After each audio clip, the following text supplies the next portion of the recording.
Greetings, Celtics fans. Today we have a lot to unpack, so buckle up because there's no shortage of updates as we edge closer to Game 5.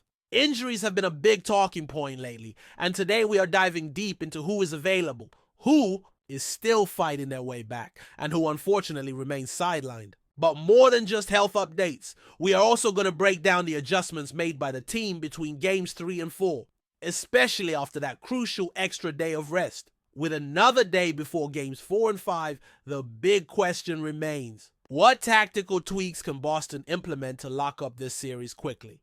Honestly, this battle shouldn't even stretch beyond 5 games, and by the looks of it, a lot of people seem to feel the same way. Before jumping fully into that though, I just have to take a second to thank every single one of you who supported us during our live stream last night for Game 4.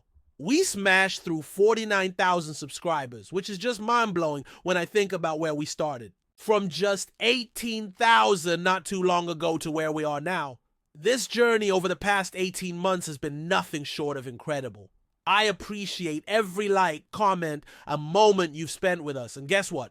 We are less than 900 subscribers away from hitting the huge milestone of 50,000. Let's make that push together. Now, let's shift focus to Jason Tatum, the heart and soul of the Celtics. Tatum has introduced a new celebration after hitting his signature three-point shots, and honestly, it could not be more fitting. In the final quarter of the last game, after sinking a deep three, he raised his wrist with authority, sending a clear message to everyone watching: nobody can stop him. And if you have been paying attention, you know that message is 100% accurate. Despite battling a significant wrist injury, Tatum has been nothing short of sensational. You would barely guess he missed a game recently. Over these critical playoff matchups, he's been delivering exactly the kind of performances Boston fans have been dreaming about. Scoring 36 points in one game, 37 in another, and logging an insane 40 minutes on average per night. He's flirting with consecutive double-doubles. And even though his assist numbers have dipped a bit, his efficiency from the field, especially beyond the arc, has been simply outstanding against a team that boasts the best three-point defense in the league, no less. Right now, Tatum is averaging about 2.5 made threes per game, and it's impossible not to admire his resilience. Playing through this level of injury and still performing at this level is just remarkable. After one of his recent showings, he spoke about being fully aware of his physical limitations and how the team also recognizes the seriousness of his condition. But at this point in the season, everyone is pushing their limits. Watching him out there, you wouldn't even notice the wrist issue, and I bet you feel the same. No one on the court is fully healthy in the playoffs, but every player is giving at their all, sacrificing everything for a chance at glory. And honestly, I love that mentality. This is basically Game 96 for these teams. After a long, brutal season, it's pure grit that separates the contenders from the pretenders. The way Tatum handles his injury speaks volumes about why he is the cornerstone of the Boston Celtics. Since 2020, no player has had more 30-point playoff games than him. That's 5 years of dominance when it matters most. His playoff explosiveness is undeniable. Sure, there's always an adrenaline boost during these high-stakes moments, especially on the road, but Tatum isn't just racking up points. He's also stepping into a leadership role, defending teammates, arguing calls when necessary. Even if I don't always agree with getting into it with referees, you have to respect the fire he brings. Tatum is pouring every ounce of himself into this playoff run, and whether he realizes it or not, he has firmly taken the mantle as the most important player on the roster. That is not to say that other players are not contributing. They absolutely are. But the absence of Tatum would strip the Celtics of a spark they desperately need, particularly in the crucible of playoff basketball. When he hurt his wrist, I knew right away that the biggest challenge would be pain tolerance, not ability. Tatum is wired differently. His determination shines through every possession. He refuses to sit out, choosing instead to tough it out and lead by example.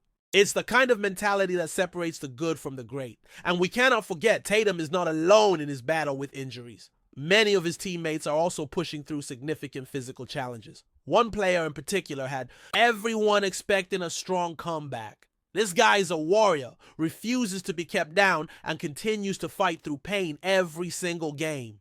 Even so, the physical toll is clear.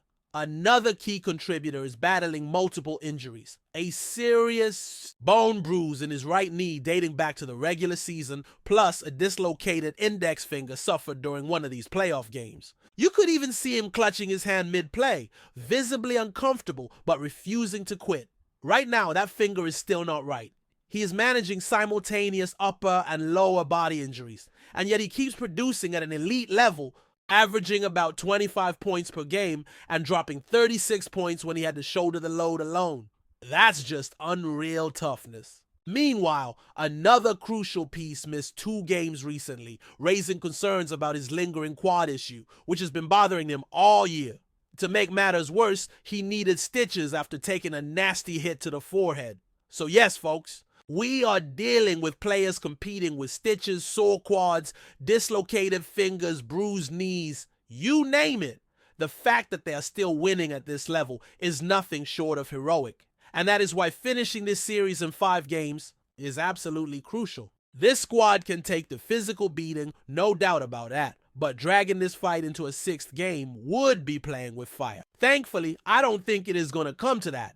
From what I've heard, one of the coaching staff hinted at being confident about a key player returning for Game 5, and that would be massive. Having him back on the floor would dramatically increase our chances of closing out the series right there and then. This player's defensive impact is monumental, especially against opponents trying to penetrate the lane. He disrupts plays, alters shots, and just creates chaos for the other team's offense. His presence is absolutely critical if we want to avoid any more unnecessary games, even if he cannot go.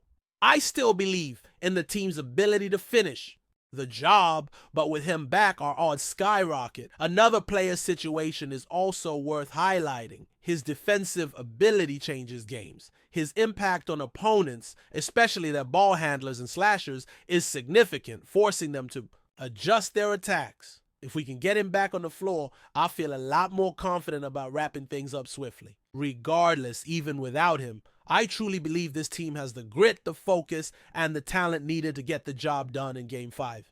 In fact, it is a bit frustrating that we are even having a Game 5, because without the sloppy 21 turnovers we committed in Game 3, this series would likely already be over. But hey, that's playoff basketball. Nothing ever comes easy. Those turnovers were brutal. I mean, some of the mistakes look like something you would see at a local pickup game. Stepping out of bounds, double dribbles, careless passes. In Game 3 alone, those 21 giveaways sealed our fate in a heartbreaking 95-93 loss. Interestingly enough, the pattern is clear. During the regular season, the Celtics lost twice to the Magic, and in both cases, turnovers were sky high, 16 or more each time. When we take care of the ball, we win. It's that simple. In Game 4, turnovers were cut down to just 10. And surprise, surprise, we walked away with a victory. The takeaway here is crystal clear. Secure the ball like your life depends on it. No more gifting easy points to the Magic. Respect their defense. They have proven they can force mistakes, but also recognize that many of our errors are completely avoidable. Execution has to be cleaner, sharper, more focused. And while we are on the topic of strategy, scoring inside the paint remains key. In Game 3, we tallied 44 points in the paint. In Game 4, 38. It's no coincidence that when we attack the rim, good things happen. For some baffling reason, there was a stretch where a certain big man seemed allergic to staying near the basket, almost forgetting that his primary job was to dominate the interior. When we got back to basics, running strong pick and roll sets, cutting to the hoop, spacing the floor properly, the offense started to hum again. That has to continue, especially considering that the Magic, as good as they are on the perimeter, tend to leave the paint a bit vulnerable. Their defensive focus stretches outward, making it critical for our guys to capitalize by driving, cutting, and finishing inside. Attack the basket relentlessly, exploit those gaps, and do not settle for contested threes when an easier 2 is available. But before we continue, please remember to subscribe to the channel and give the video a like. Your support helps us keep bringing you the latest news about the Boston Celtics. Feel free to share your thoughts on the news in the comments as well. In a surprising turn of events, the NBA has confirmed the cancellation of the highly anticipated second game between the Boston Celtics and the Orlando Magic, which was originally scheduled for later this week. This decision comes after unforeseen circumstances surrounding both teams' rosters and scheduling conflicts, which made it impossible to proceed with the game as planned. The announcement sent shockwaves through the basketball community, with fans expressing their frustration over the lost opportunity to witness one of the most exciting matchups of the season. The Celtics, currently in the midst of a highly competitive playoff race, were gearing up for a crucial game that could have major implications for their standing in the Eastern Conference. On the other side, the Magic, who have shown signs of improvement this season, were eager to prove themselves against one of the league's most storied franchises. While the exact reason for the cancellation remains unclear, there are rumors circulating that it involves an issue with player availability due to injuries and potential health and safety protocols. The NBA has been under intense scrutiny in recent months regarding its handling of player health, especially with the ongoing challenges posed by COVID-19 protocols. Even though the league has made significant strides in keeping players safe, this is not the first time this season that the league has had to cancel or postpone games due to similar issues, with several teams experiencing interruptions throughout the year. However, the timing of this cancellation is particularly unfortunate, as both teams were expected to fill competitive lineups. For the Celtics, the loss of this game could hinder their momentum as they push towards securing a favorable playoff spot. They've been one of the top teams in the Eastern Conference for much of the season, but their recent form has been inconsistent, with key players such as Jason Tatum and Jaylen Brown struggling with injuries. This game was seen as a potential turning point for the team to get back on track. Meanwhile, the Magic, who have been rebuilding their roster, were hoping to make a statement by taking down one of the NBA's powerhouses. Despite their recent struggles, the team has shown resilience, and a victory against a team like the Celtics would have been a significant confidence booster for their young core. As of now, the NBA has yet to announce when or if the game will be rescheduled. Fans are left to wait for further updates, hoping for clarity on how this unexpected cancellation will impact the standings and the overall course of the season. With the playoffs rapidly approaching, every game holds weight, and the loss of one more opportunity to make a statement in the regular season is undeniably felt by both teams and their supporters alike. That's it for this update. If you enjoyed the video and want to keep receiving exclusive news about the Boston Celtics, please subscribe to our channel and give the video a like. We always appreciate your comments and opinions. See you in the next video.